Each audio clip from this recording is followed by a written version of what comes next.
No matter where you're going, here's a place where you can take comfort in the knowing that whether if you come to stay a while or just passing through, this door is open to you.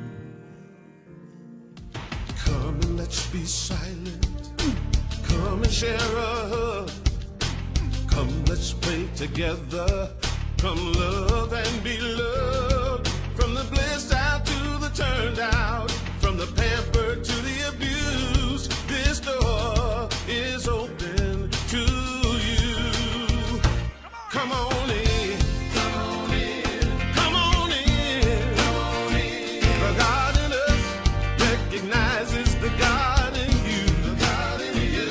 Whether you're black or white, gay or straight, Christian, Buddhist or Jew, this door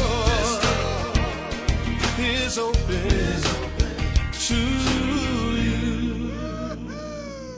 Good morning. What a beautiful morning, right? Please stand and join us.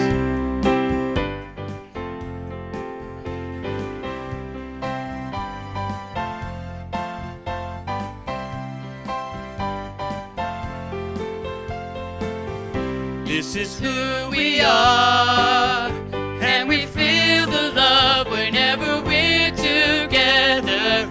This is why we're here, to serve the world and one another. We're being called to find a higher way, and to remember why we're here today, to love, serve, and remember. Love, serve, and remember. Love, serve, and remember who we are.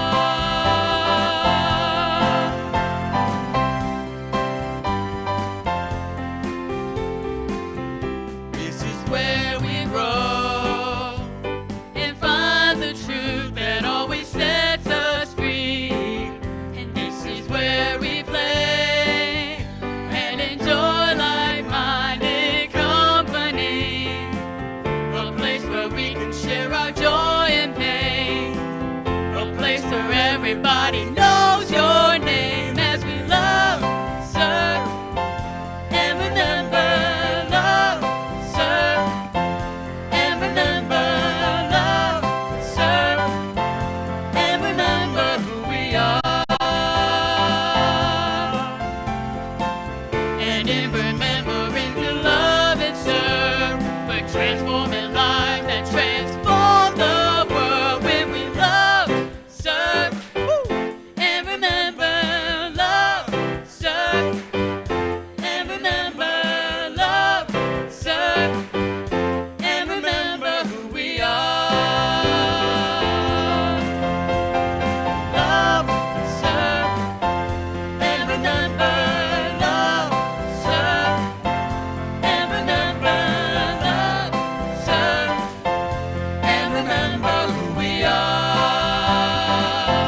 And remember who we are. And remember who we are.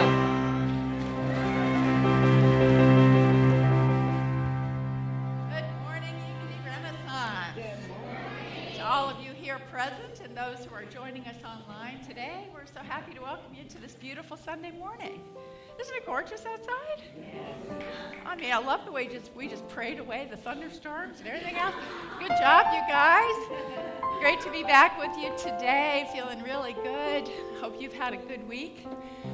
I also want to recognize that many, if not all of us, are still working through our sadness and our grief over the horrific shootings that happened just a little over a week ago in Virginia Beach.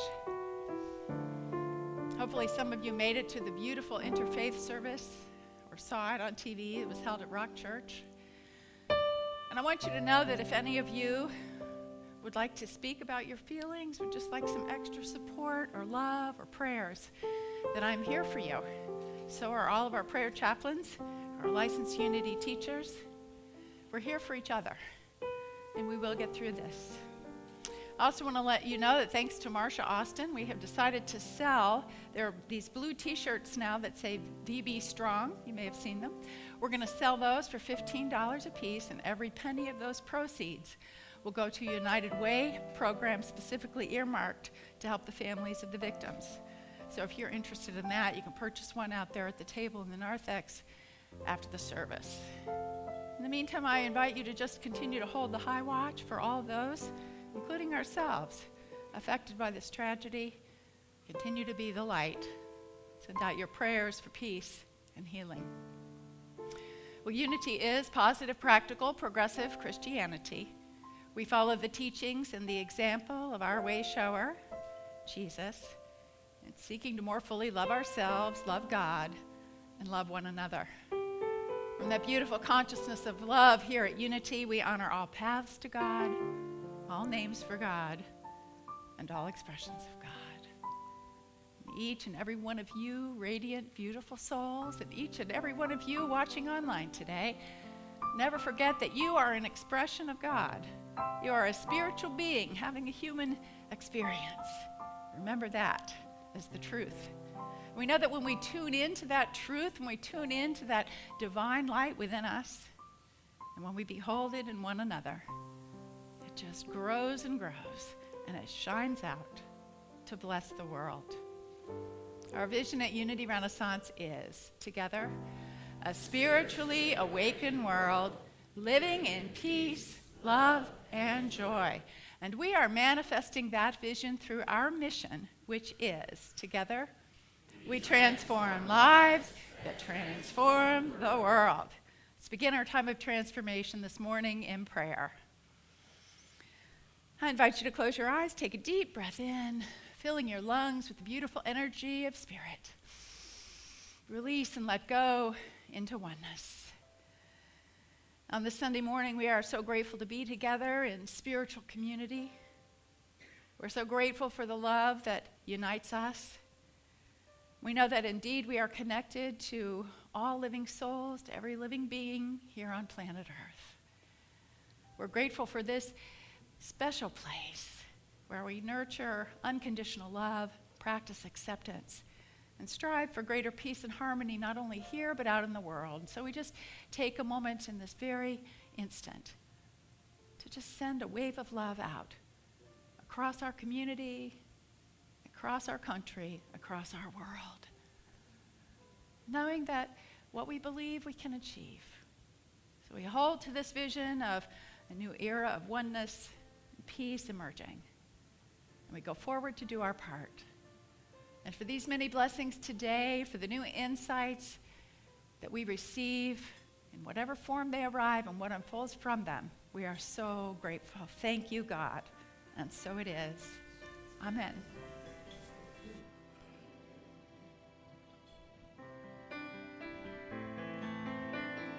Please stand and join us.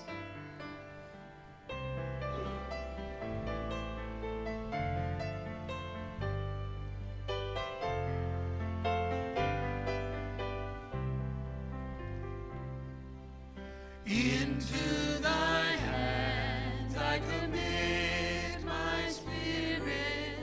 Thy will is my will. Heal me at death, so that I may glorify God.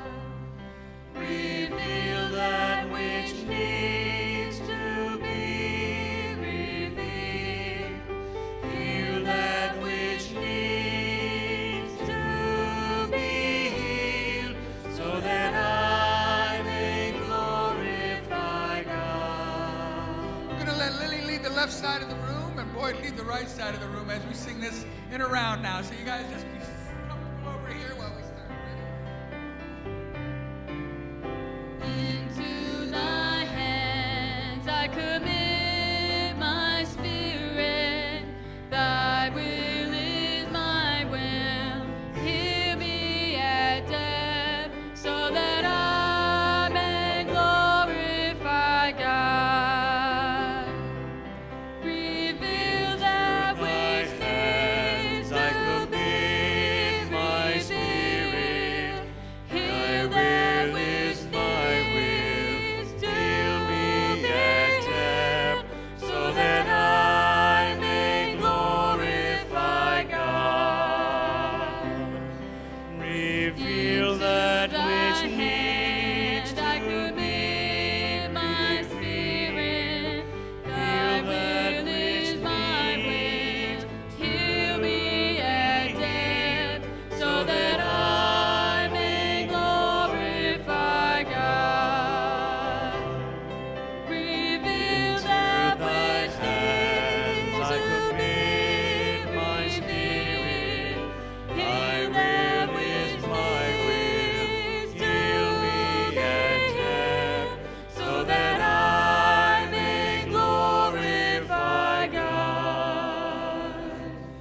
Now, from the glory of God within you, I invite you to join me in our divinity salute as we turn to greet our neighbors with a bow, a handshake, or a hug. Together, the divine in me greets the divine in you. And we serve and celebrate together for the glory of God.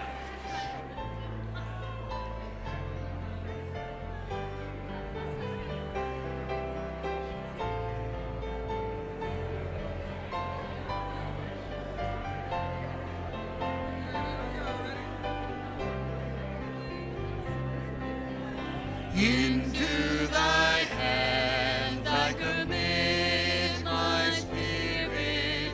Thy will is my will. Heal me at depth, so that I may glorify God.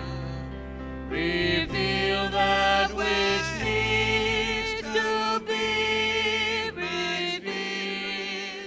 Heal that which needs to be healed, so that I may glorify God.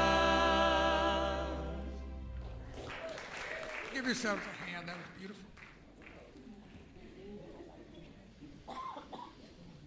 Good morning, everyone.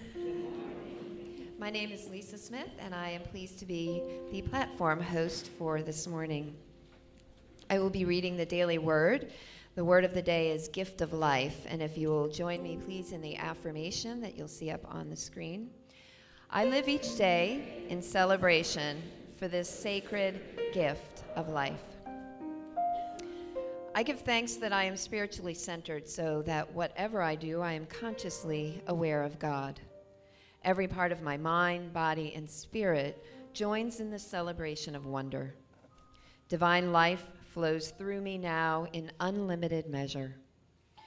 This life renews, revitalizes, restores, and perfects me. I am wholly and vibrantly alive, aglow with pure, dynamic life. I greet the day with eager anticipation. God's presence ensures that the fantastic and unexpected are a normal part of my being. I am ever evolving through the gifts of spirit. Each moment is an opportunity to strengthen my faith, courage, joy, wisdom, happiness, and love. I live each day in celebration for this precious gift of life. Today's scripture is from Psalm 16:11. You show me the path of life. In your presence there is fullness of joy. In your right hand are pleasures forevermore. We have prayer chaplains who are here to pray with you after the service today. They can be found in the chapel just past the bookstore. And we invite you to come in and pray with them and have them pray with you for whatever your needs or your gifts are. And if our prayer chaplains for today would please stand. Right, thank you, Deborah and Ann. And you can see them by their prayer stools. And if you stay standing and everybody else join in standing so that we can say our Lord's Prayer.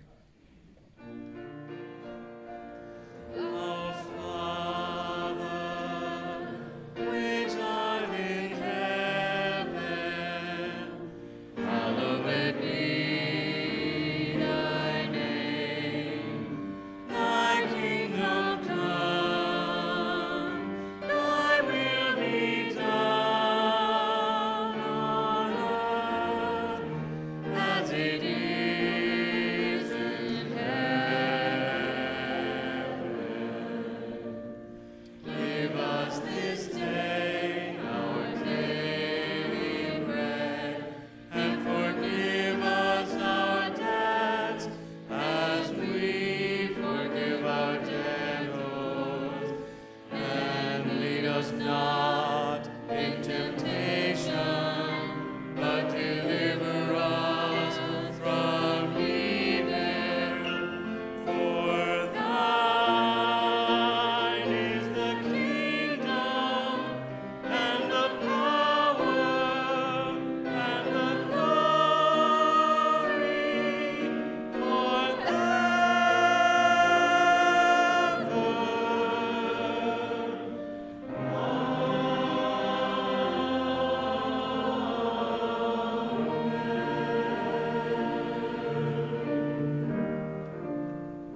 me free is the cavern of creation and the truth of you and me, this inner space. An eternity of time is the moment of the holy now and the allness that is mine.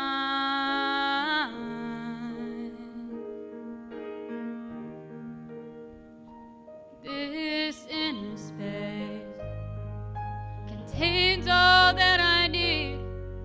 From deep within the invisible flows the living air I breathe. This inner space, it's flowing in my bones.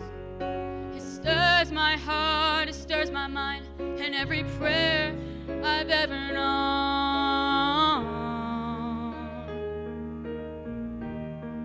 And I say, breathe.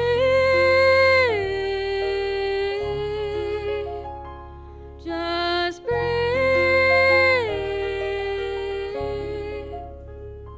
Now breathe.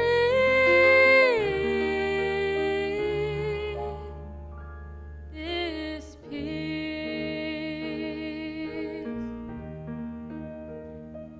This inner space is the ocean of your soul. And when you feel most broken, the truth is you are whole. This inner space connects us one to all. And though it would never break you, it will break down every wall.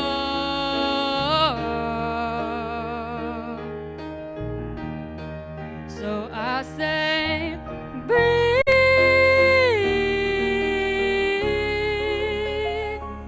Just breathe.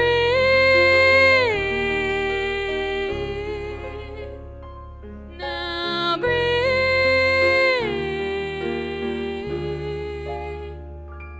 This peace.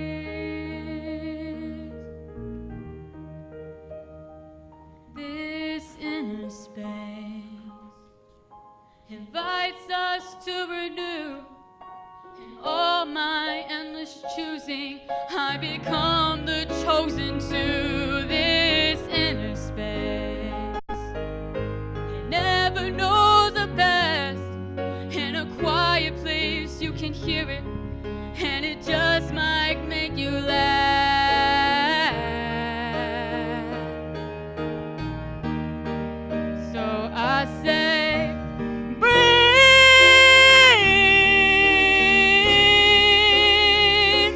Just breathe.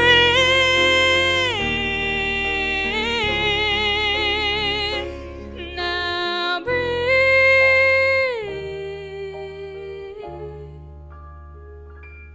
This peace.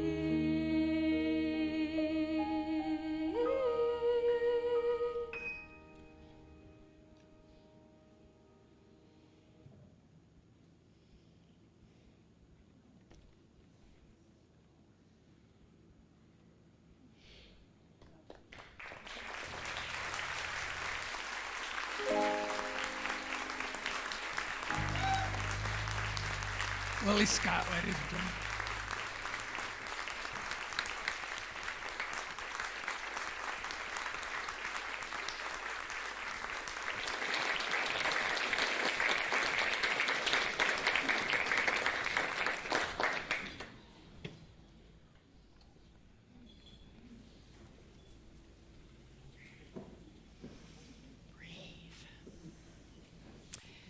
How I spent my spring vacation.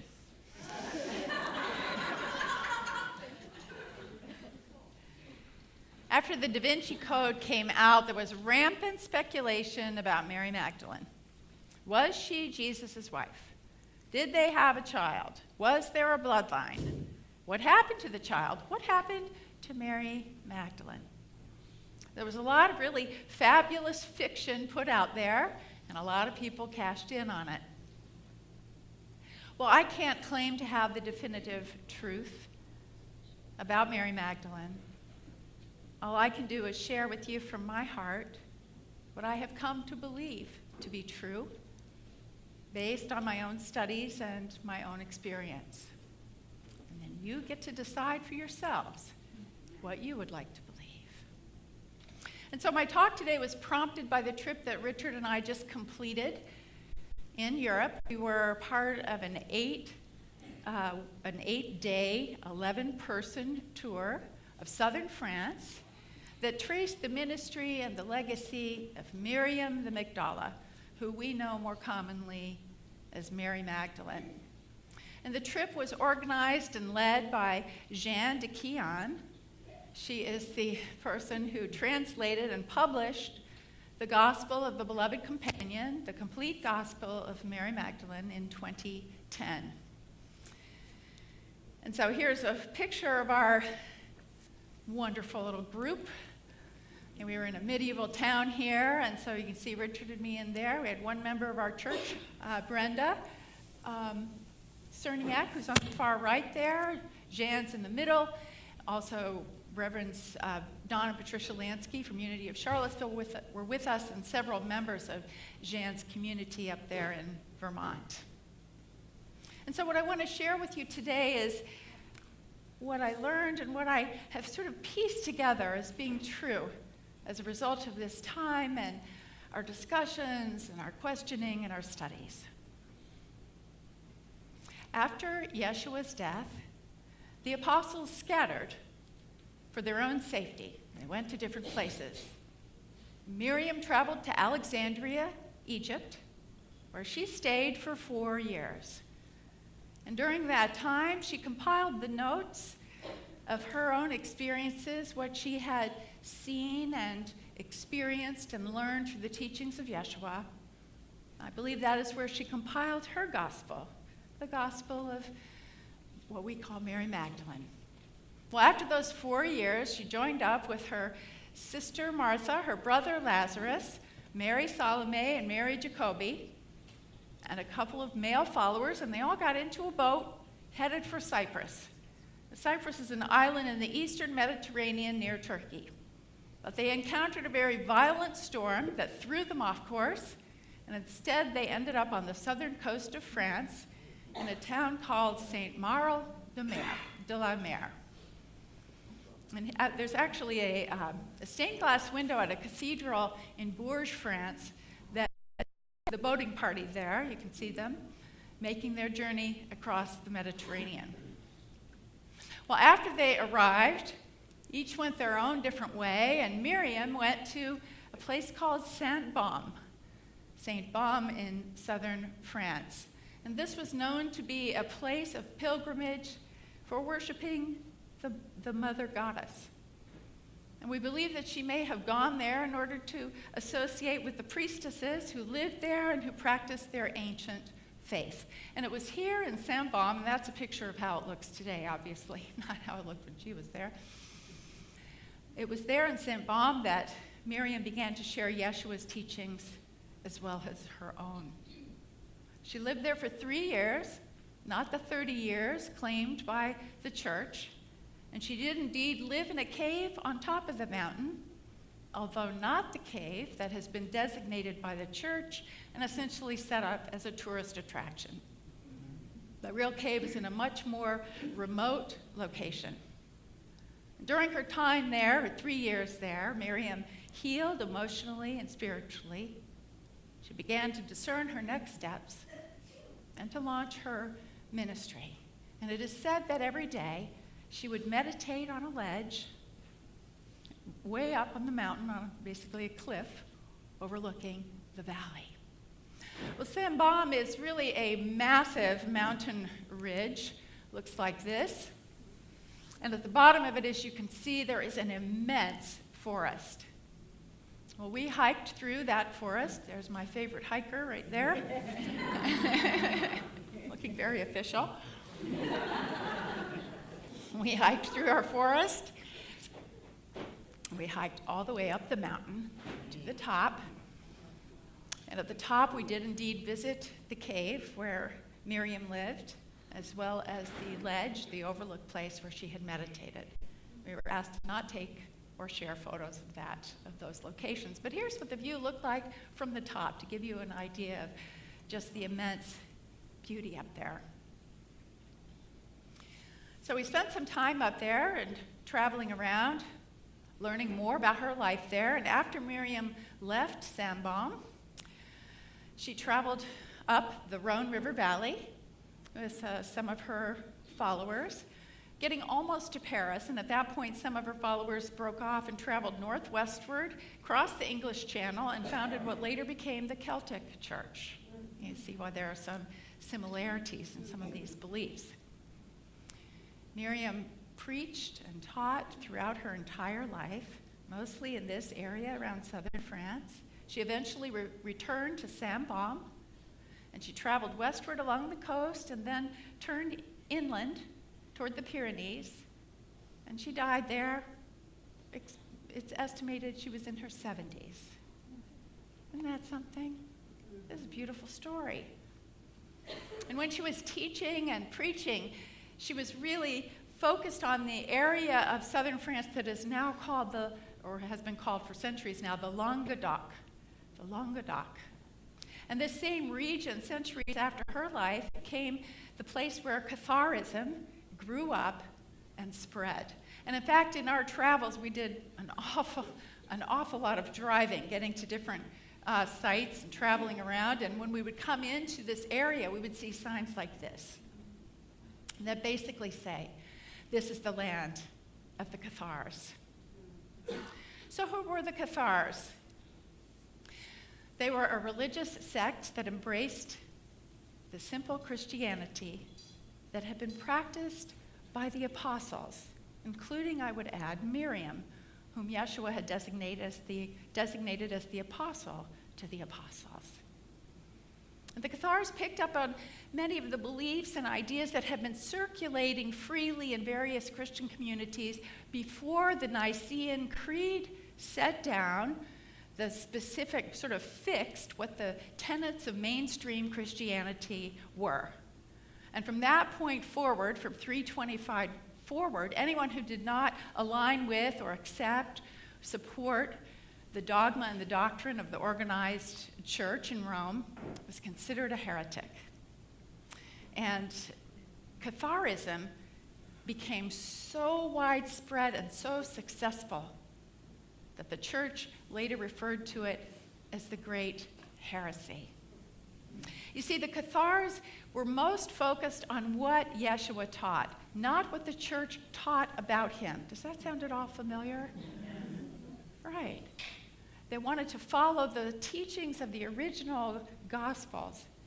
And they believed that the Catholic Church had actually been founded on the teachings of the Apostle Paul, not on the teachings of Yeshua. You see, they far preferred the simple but profound Sermon on the Mount preached by Yeshua to the doctrine of Christ crucified preached by Paul. And in fact, to the Cathars, the cross, as we know it, the crucifix or sort of cross, was an obscene instrument of Yeshua's torture, and they refused to venerate it. We could think of it now as if you were displaying or wearing around your neck an electric chair. Same kind of idea. And so rather than honoring that or revering that, they adopted their own cross, an equal-armed cross that looked like this. And it shows up in many variations. You've probably seen it around before. There are various designs, but the basic geometry of it conveys the perfect balance at the intersection of male and female energies. So it's all about wholeness. And you know, I will tell you that when we were crossing over the forest, when we were going to the cave, when we were going to the place of meditation, and even beyond that in our tour, we continued to feel this incredible energy. It was an overwhelming sense of grace and peace. I can still remember it. And we felt that in each place that we went to where Miriam had been, and I believe more and more that it was a reflection of this wholeness, the divine feminine being expressed in tandem with the divine masculine. Well, we saw this symbol in many different places during our visit. We saw it on walls and signs, and we saw it here atop an old cathedral. And in some cases, we saw evidence where the Romans had come in after the Cathars, and they had tried to convert this cross into a Catholic cross, into a crucifix, if you will. And this was one of those examples. You can see it tried to, really, right? It tried to extend that down, and really not very successfully. The mainstay, the main belief of the Cathars, the main thing they aimed for was being in the world, not of it. They were taught to follow the teachings of Yeshua, to love one another, to live a life of faith, and to seek God. And they believed that the path to enlightenment involved becoming unattached to the trappings of the material world. That was how we freed ourselves to rise in consciousness. And if you remember at Easter, when we shared the reading of the 8 vows from this gospel, that was very much about climbing in consciousness through different levels in order to arrive in a consciousness of oneness. And at each of those vows, at each of those levels, there was a release of some false illusion that had been created by the ego. This was the mainstay of what the Cathars adopted as their path to enlightenment.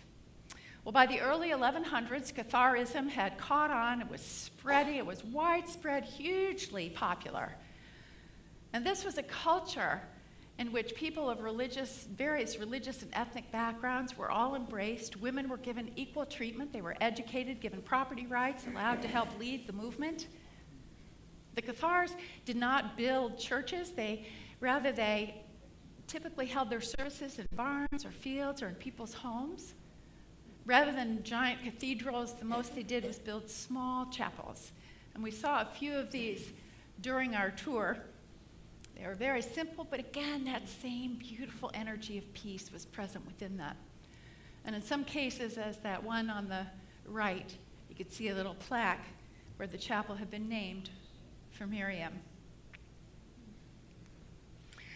So the Cathars, down there in the Languedoc, practicing this, and people would flock to hear them. They loved to hear what the Cathar teachers had to say because it was bringing them back into connection with Yeshua's teachings, those original teachings. And they were so excited about it, they completely rejected both the dogma and the authority of the Roman Catholic Church. They refused to pay their tithes to Rome, and they criticized the Roman clergy. At that time, it was sort of rampant corruption and hypocrisy. So you can see, this really didn't go over very well with Rome. They saw this Catharism as the greatest threat to their power and their authority. And so at first they went in and they tried to convert the Cathars to Catholicism, and that really didn't work. And then they decided to take up arms. And so in 1209, Pope Innocent III, I swear to you that is his name, Pope Innocent III launched the Albigensian Crusade, something we don't hear a whole lot about. But the whole point of the crusade was to wipe out the Cathars. And we know that there had been crusades up to that point that were intended to overcome Muslims, to get them to submit, but this was the first crusade that had been against other Christians. And during the 35 years of the Albigensian Crusade, followed by the Inquisition, between 800,000 and 1 million men, women, and children were slaughtered. It was the first case of genocide in Europe. You see, they were on a mission. The first town they went to in this crusade, the Albigensian Crusade, was a town called Béziers. And in Béziers, the leader of the papal forces, of the church forces, his name was Arnold Amaury. Before they went in to wage the siege, some of his soldiers came to him and said, "How will we tell the Cathars from the Catholics?" And he said, "Kill them all. God will recognize his own." I know this is hard to hear, but it does have a point.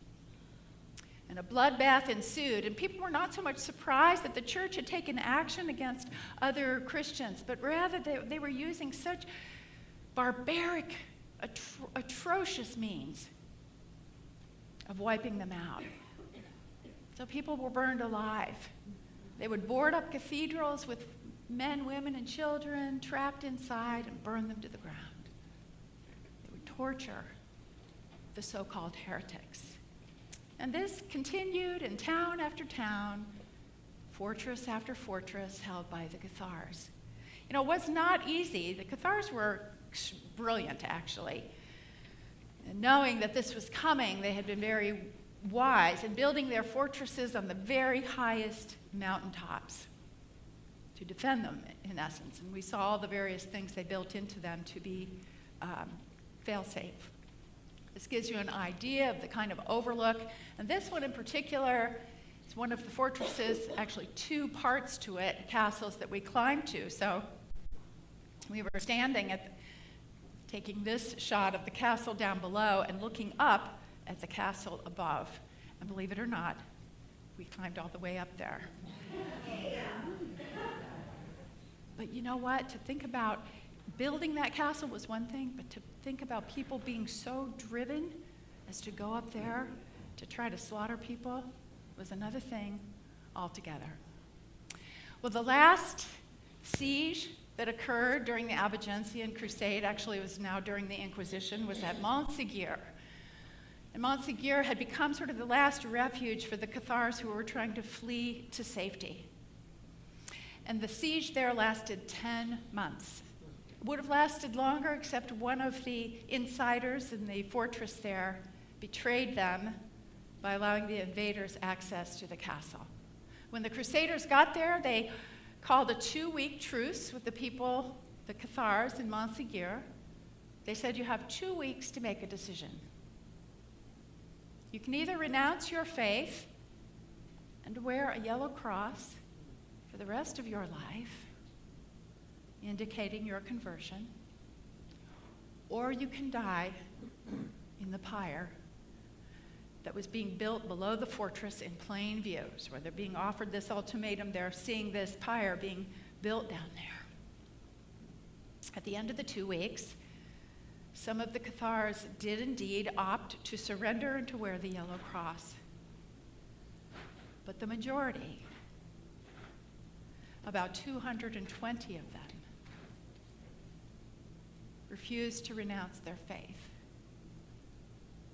And they walked down that mountain to the pyre. And there they were burned alive before crowds that had been gathered there and built in newly constructed viewing stands. And it is said that the Cathars walked into the flames of their own will, that they were singing and talking to each other about meeting again in the next life. Sorry. It's really touching me. So it would seem after that the Crusaders had won. Certainly militarily, they had obliterated the culture and any outer sign of this flourishing, beautiful society that had existed. However, they had not found the one thing they most wanted to find, something they had been searching for decades. It was called the Cathar treasure, also known as the Holy Grail. It was being held at Montségur, and one night during that 2-week truce, 4 Cathar warriors took the treasure, climbed down the sheer face of Montségur, and escaped into a high mountain cave just across the valley. I know it's hard to see, but we could in fact see it from where we were standing. And once they got there, they signaled to the watch back at Montségur that they were safe, and then they escaped with that treasure over the Pyrenees and down into the safety of Aragon. The treasure was safe, and it continues to be safe to this day. So what is the Holy Grail, you may wonder? It's not a hoard of gold or a silver cup. It's not, as some have suggested, the womb of Miriam.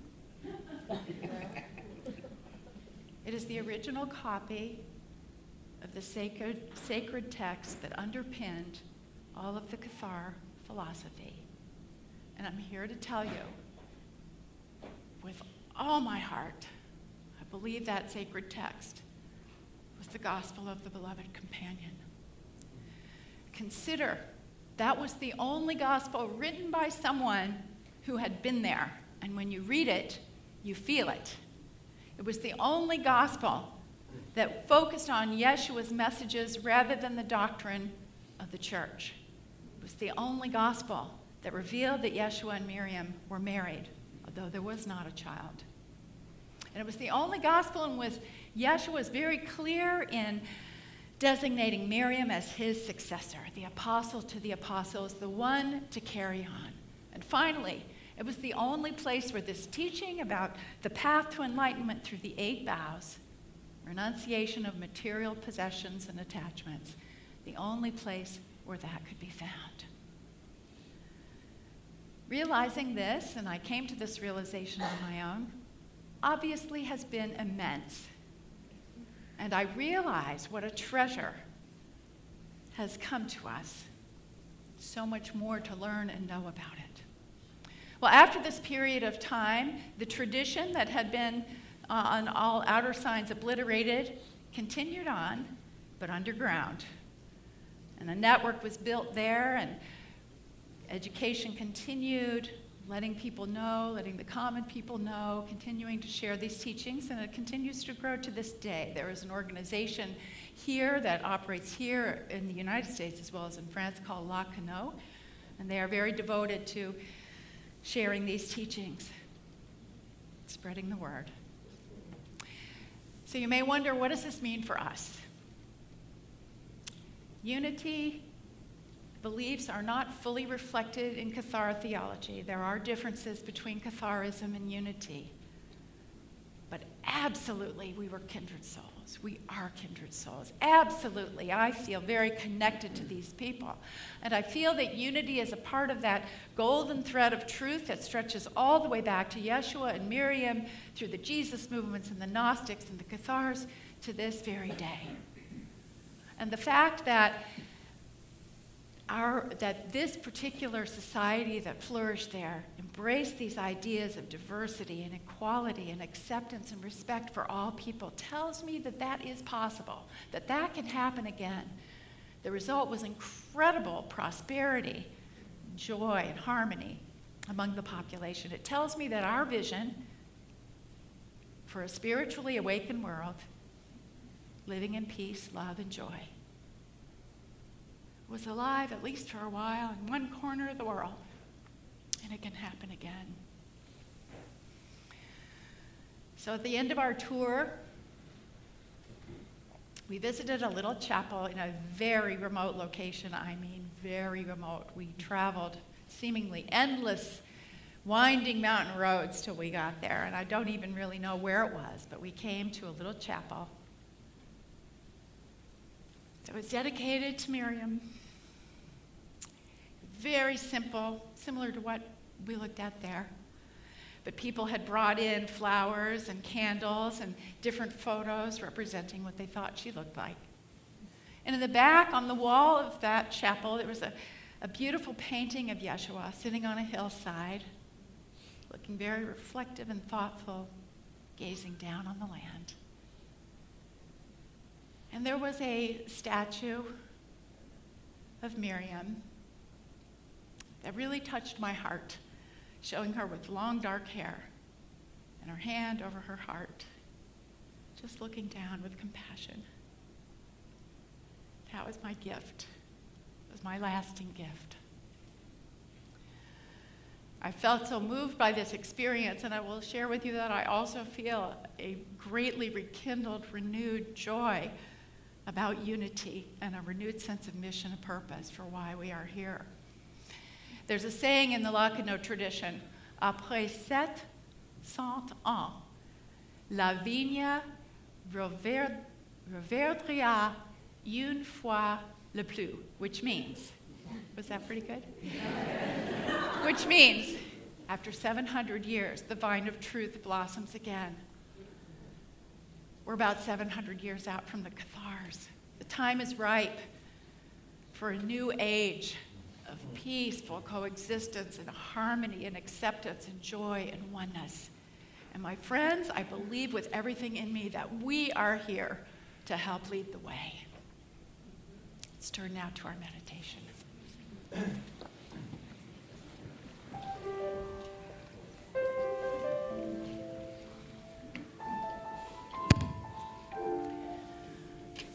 I invite you to get comfortable in your seat. Take a deep breath in.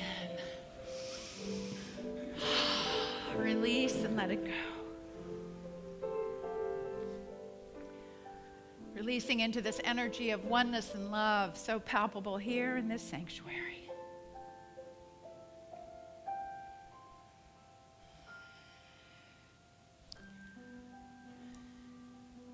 I invite you to travel in your own mind's eye to that inner light at the very center of your being. Connect with your own heart space.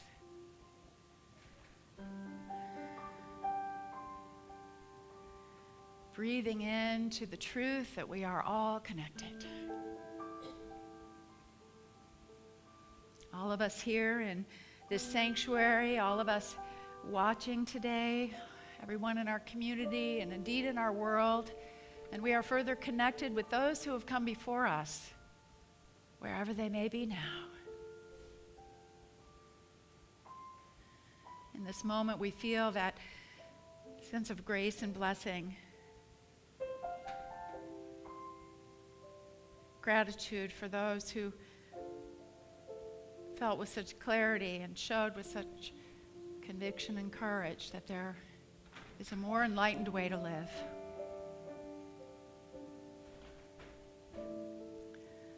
Breathe into this golden thread of truth that has been passed down through the ages, of which unity is a part. And take a moment now to breathe into the presence of Spirit in you. And listen for what you are to hear, what you are to do, and who you are to be. In the silence.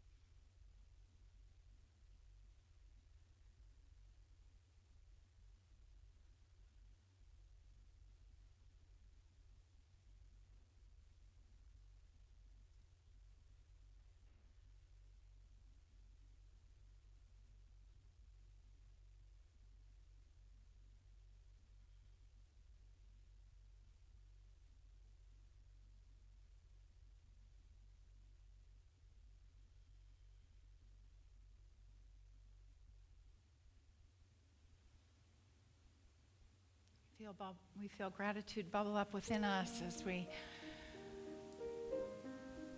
appreciate the wisdom of the ages passed through to us. With that encouragement to stand tall in our truth, for to do what is ours to do, to create a better world. Thank you, sweet Spirit. Thank you, Miriam. Thank you, Yeshua. And so it is. Amen.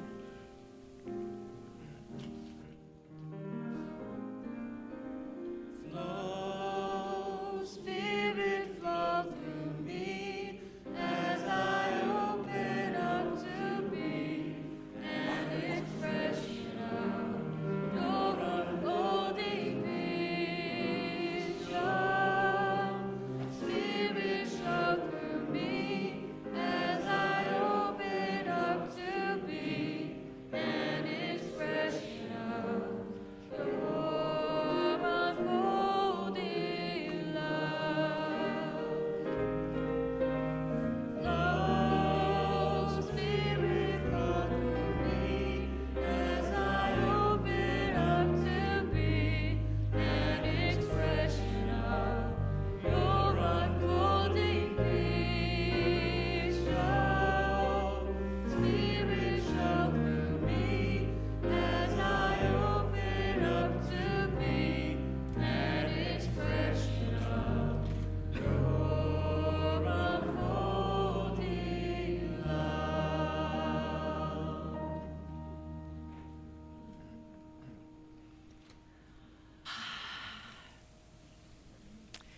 This is the time in our service for the sharing of our love offering. Today I'd like to invite in any added generosity that you can express. We've had some equipment failures in some of our systems here, and I could really use a little bit of extra financial support. So I'm going to ask, as the basket comes around today, everybody puts something in there. I don't care what it is. Well, I guess I do care what it is, but I don't care. The gift, however large or small, is right for you, but take it as an opportunity to be in the flow of generosity and gratitude. And remember that you can give via text message on your phone. I especially invite those who are watching online today to take advantage of this. You can text the word give to 418-1228. That's 540-418-1228. Text now. All right. So I invite you to hold your gift in your hand as we bless it together. Join me now in our offertory blessing. Together, divine love, through me, blesses and multiplies all that I have, all that I give, and all that I receive. Thank you, God.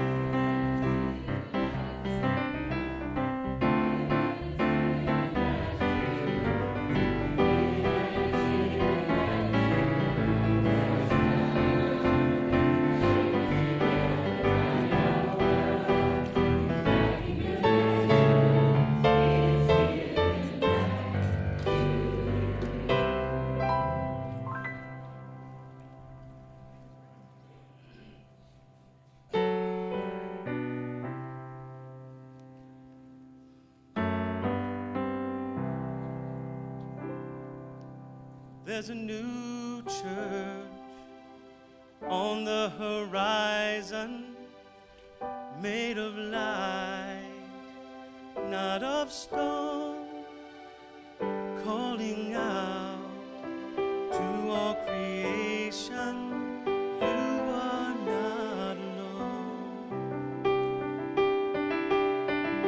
Lions and lambs, saints and sinners, best of friends, enemies, woman and man, losers and winners, they're all in you and me.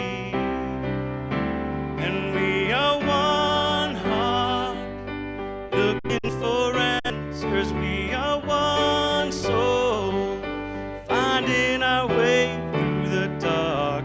One dream we share together. Yes, we are all a part of one heart. Yes, we are.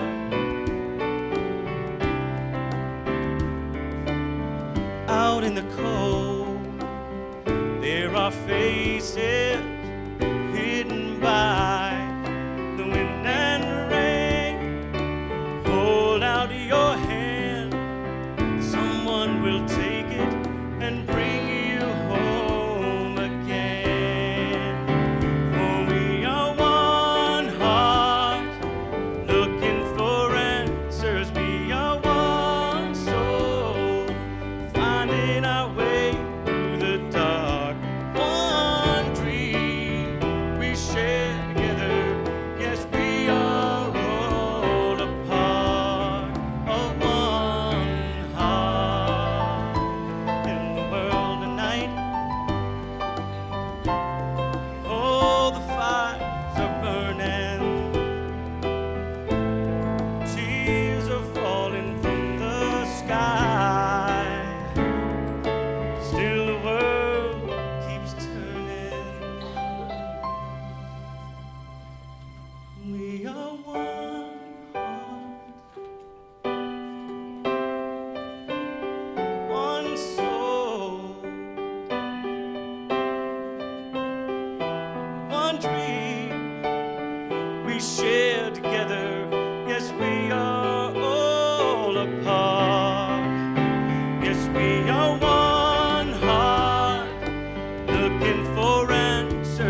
go.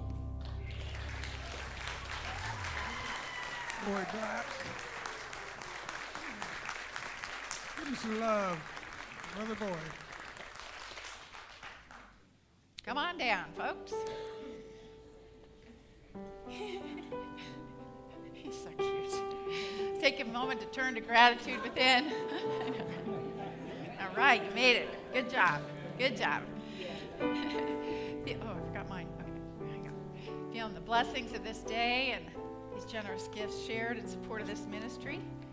We're so grateful for this place. Now we send these gifts forth to do God's work in the world through us. With such gratitude. Thank you, God. And so it is. Amen. Thanks, you guys. Precious.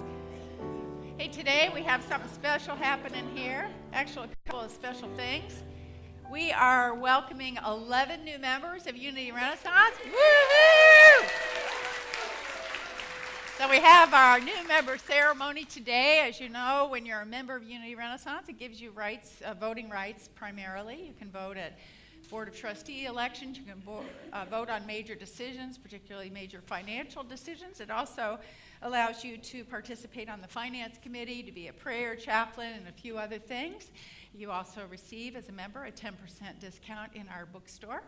So there are a lot of really tangible benefits to becoming a member.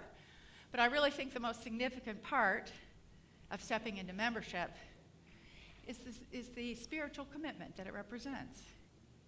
When you say, I want to be a member of Unity Renaissance, you're saying, this is my spiritual home. I've decided this is my place, and I'm proud to tell others about it, to wear a name tag that says so. So it's momentous in someone's life, and they feel like they've found their spiritual home, and they're ready to claim it, and so that is truly what we celebrate today. So I'm going to share the list of names here, and as I say your name to each of the new members, please come forward. I'll have you stand on the second step here. Joan Elizabeth Baxter. Perfect. Vicki Cody. Woo-hoo, Vicki.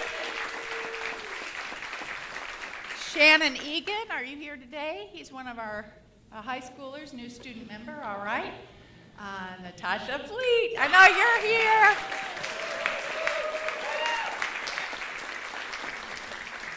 Don Grady.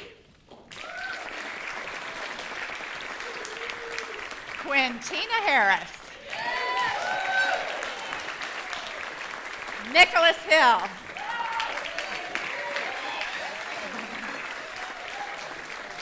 Audrey Hilke. David Layava is not able to be with us today. I'm sorry, it's Chavez Pruitt, not Shiva. I apologize for that, my friend. Come on down, Chavez. And the wonderful George Rice, also known as Mr. Sparkle. Can you move over his way just a little bit? There you go. Make room for George there. So now, new members, what a lovely group you are. How cool is this? So I'd like to ask you to take the following pledge.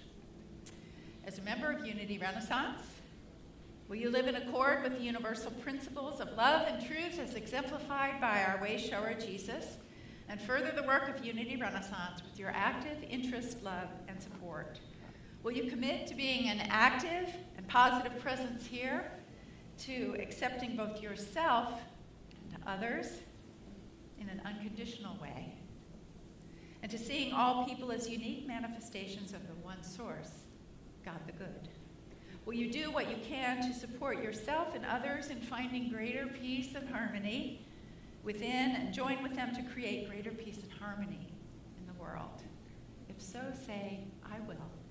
Good. That was the right answer. And now I invite all of you, beautiful souls, to join me in taking this pledge to the new members. Will you support these new members of our spiritual family as they continue their spiritual growth, celebrating and honoring them as unique expressions of the one power and one presence? Will you help them to realize their oneness with God each moment of each day, and support them in finding greater peace and harmony within, as well as joining with them to create greater peace and harmony in the world? If so, say, I will. I will. To all of our new members, it is our joy to bestow upon you 2 gifts today. One is a white rose. Would you be my helper there, Boyd? Thank you. A white rose that represents the unfoldment of your spiritual awakening. And the other is a name tag, Unity Renaissance name tag. Tony, would you be willing to help me with that today? That indicates that this is your spiritual home. We'll just take a moment now to share those gifts with you. You want to start on that end, and I'll start down here with the roses. Congratulations. Peace be with you.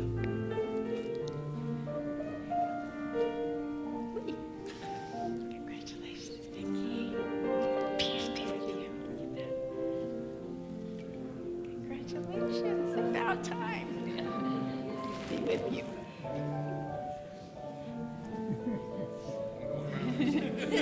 Congratulations, Don. Welcome.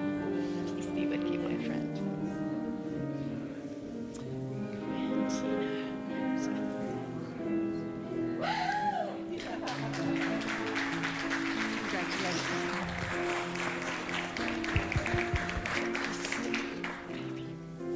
Nick, congratulations, darling.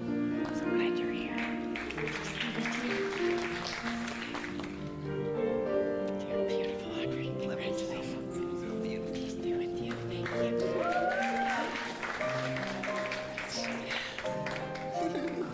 Peace be with you, sweetheart. I'm glad you're here. I'm gonna pick up the best ones. There you go, darling. Congratulations, George. Peace be with you. Let's stand now and give our new members our Christ blessing. We say, we love you, we bless you, we appreciate you, and we behold the Christ in you.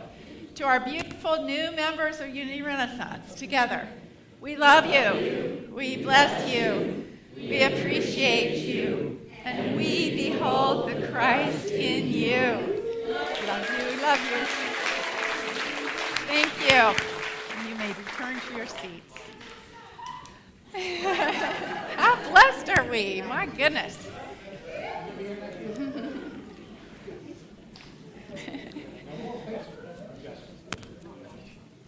If you're interested in learning more about membership, we'll be offering the required class Path to Discovery again in the fall. And you can always speak to me if you're interested in that. We'll have sign-up sheets when that comes around again. All right, Lisa. This is the time in our service when we welcome those who are new to Unity Renaissance. If you're here today for the first, second, or third time, we invite you to raise your hand nice and high, holding up the appropriate number of fingers, 1, 2, or 3. Good job there. 1. Okay, we got some newbies today. Nice. If you're here for the first time, there's a card in that bag that you're receiving. Fill that out, take it into the bookstore. You get a free CD, a copy of a previous service. If you're here for the second time today, you get 2 CDs, one of positive, uplifting music from Empower Music and Arts. The other is classic sacred readings from Unity. If you're here for the third time today, you get a copy of the Daily Word. We're so glad you joined us today. I hope we see you again and again. So we have some announcements.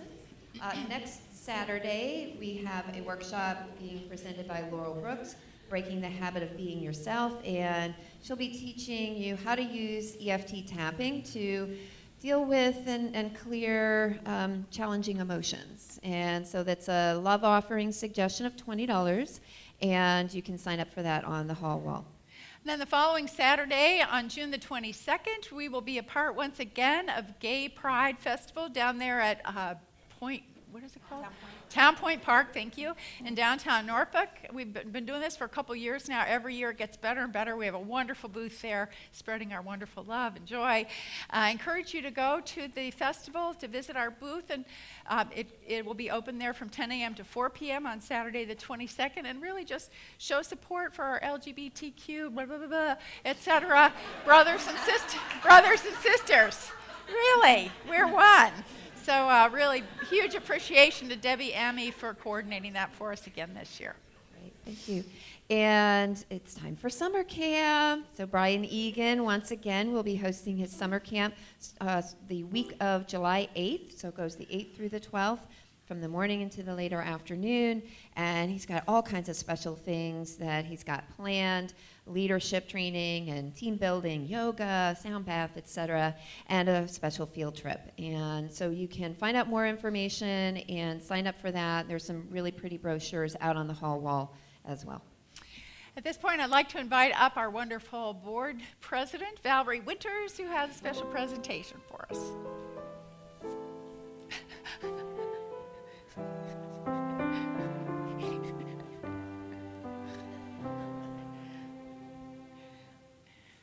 In 2 years, we can recruit some of these new folks. We're just up here. Would you like me to hold these? Got my eye on Quintina already. All right. Tony's helping me work on her. Okay. We're going to recognize a few of our board members that have rotated off the board. Michelle Peters is out of town. Her father died. So she won't be here this morning. Alex Stin, I'd like you to Come on up here, Alex. Dais with us. Alex is our board vice president last Yes. year. Alex was the board vice president. He served 3 years. It was a joy to serve with him. We miss him on the board, but maybe he'll come back later on. Let's see. He's going to take a break. Anybody who's been on the board, you know it's a lot of work. So he's taking a well-deserved break, but I'm sure he's got other fires in the pan. This is just a small token of our appreciation for all your hard work. We enjoyed working with you. We miss you. Teresa Cyrus, I think, was also supposed to be here, but she had some personal things to All right. take care of. And Star was in the earlier service. Well, there you have it then, Alex. So- We get to appreciate you. Alex, if you'd like to say anything, Alex? Well, it was such an honor and pleasure to work with you guys, but seeing the inner workings of getting the church a wonderful space for everybody to create, including the videos for the people online, it's just amazing to see the works of so many good, loving souls creating a space for all of us to have transformation, for the world to be transformed. So it's just such a joy. Thank you, Alex. Thank you.